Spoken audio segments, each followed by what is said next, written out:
राधे राधे। त्रिनेत्र भाग्य में आप सभी का स्वागत है। मैं हूं आपके साथ आचार्य पुष्पेंद्र शास्त्री। बात करेंगे आज आपके करियर को लेकर, व्यापार नौकरी को लेकर के कि क्यों तो व्यापार में अड़चन आ जाती है। चलता हुआ व्यापार बहुत अच्छी तरह से चल रहा है और वो एक साथ ठप हो जाता है, बैठ जाता है, अर्थात व्यापार नहीं चल पाता, खत्म होने की कगार पर आ जाता है। ऐसा क्यों होता है?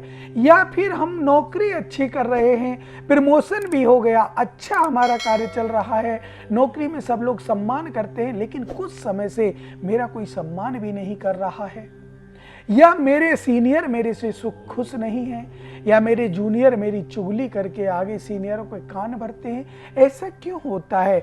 तो इसी को लेकर के आज हम बात करेंगे। क्या रुकावट आती है? क्या हमें बढ़ाव देता है? कौन से ग्रह की पूजा करनी चाहिए कुंडली के माध्यम से? कौन से ग्रह का दान करना चाहिए कुंडली के माध्यम से?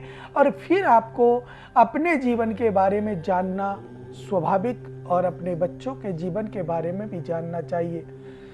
सबसे पहले मैं आपको बताऊंगा कि कुंडली में कुछ ग्रह ऐसे होते हैं जो हमारे व्यापार क्षेत्र को देखते हैं, जैसे दशमेश दशम भाव का स्वामी या 10वें घर में जो भी केंद्र का स्वामी अगर बैठा है, एकादश भाव, द्वितीय भाव, षष्ठ भाव, ये जो भाव हैं ये हमारे कैरियर को देखते हैं, व्यापार को देखते हैं, नौकरी को देखते हैं कि इनमें जो हमारी नौकरी है वो कैसी लग सकती है, किस लाइन में हम जाना चाहेंगे, कौन सी लाइन है जिसमें हम आगे अपने बच्चों को पढ़ाएं, कौन सी लाइन है जिसके आगे जाकर के हमारा जीवन सफल हो, कौन सी लाइन है कि अपने जीवन को हम बदल सकते हैं।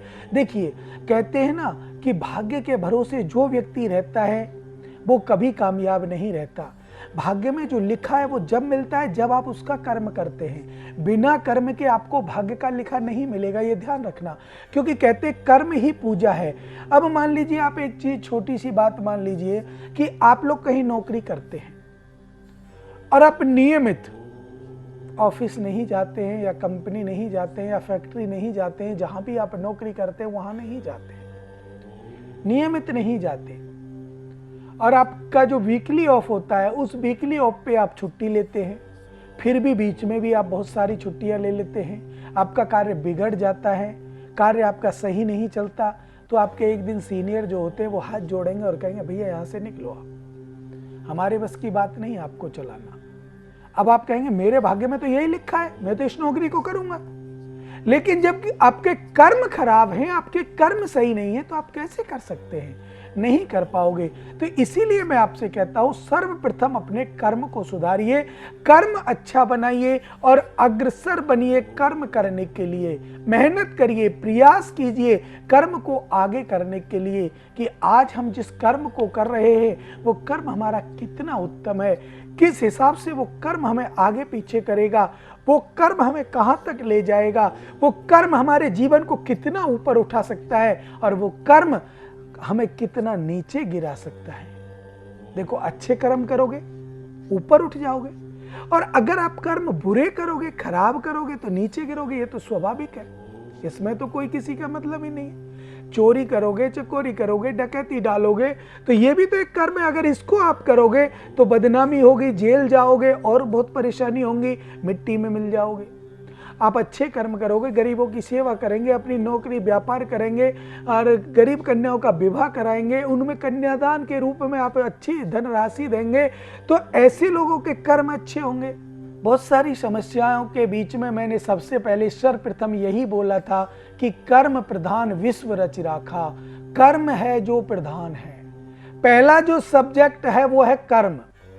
कर्म आप करोगे कुंडली को बदल सकते हो, कर्म आप करोगे जीवन को बदल सकते हो, और कर्म नहीं करोगे तो अपने जीवन को आप मिट्टी में मिला सकते हो। इसमें सबसे पहला कर्म आपको करना है अपने माता पिता की सेवा।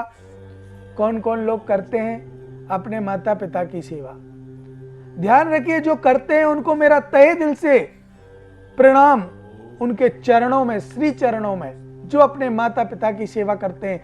लेकिन जो नहीं करते उनसे मेरा एक निवेदन है, भैया अपने माता पिता की सेवा जरूर करें। ना जाने कितने दिन के उनका साथ आपका है, लेकिन जितने दिन भी उनका साथ है उन्हें पलकों पे बिठा के रखें, उनकी सेवा करें। कोई भी अनर्गल शब्द अपने मुंह से उनके लिए ना निकालें। आप और आपके बच्चे पितृदोष से बच सकते हैं सिर्फ अपने घर में ये सेवा करने से। इससे आपको 3 फायदे हैं। समाज में इज्जत बनेगी। फलाने का लड़का अपने माता पिता की सेवा तहे दिल से करता है, पहला। दूसरा फायदा है, अपने बच्चों को बचाओगे पितृदोष से। आपके बच्चों के जीवन में कभी पितृदोष नहीं आएगा। और तीसरा, अपने स्वास्थ्य संबंधी जो जीवन में विकार उत्पन्न होते हैं वो आपके जीवन में नहीं आएंगे अगर आप माता पिता की सेवा करेंगे। 3 लाभ आप अपने माता पिता की सेवा करने से उठा सकते हैं। लेकिन करे कौन? सबसे बड़ा जो प्रश्न हमारे आज इस संसार में बना हुआ है कि करे कौन। राधे राधे।